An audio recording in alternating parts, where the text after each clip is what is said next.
থাকলো আপনারা আরো সবাইকে জানাবেন। তা আপনি আমরা যদি আমরা ব্যক্তিত্ব তারাও কিন্তু এই প্রতিনিধি হবে, তারাই বিচারক হবে। এখানে সেরাটের 10টা ইউনিয়নের সদরে 8টা ইউনিয়ন পরিষদে এজলাস আছে, যেগুলো একটু এবং 20 টাকার বিনিময়ে যে ফিসটা আমরা দেব এবং আমরা আইনি সেবা। শোনেন, আমি কিছু এই কয়েকটা আলোচনা করলে আপনারা এটা একটু মাথায় রাখবেন। মামলার ফিস 20 টাকা, ফৌজদারি মামলার ফিস 10 টাকা। ফৌজদারি মামলা ঘটনা ঘটার 30 দিনের ভিতরে আপনারা ইউনিয়ন পরিষদে আবেদন করতে হবে। জমির পুনরুদ্ধার যদি হয় তাহলে দেওয়ানি আদালতে মামলা নিষ্পত্তির সময় সীমা হচ্ছে সর্বোচ্চ 90 দিন।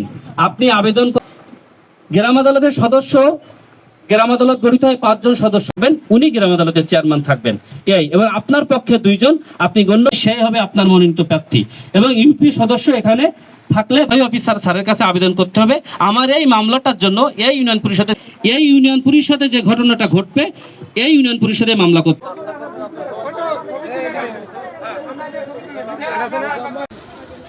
আজমিরা বেগম,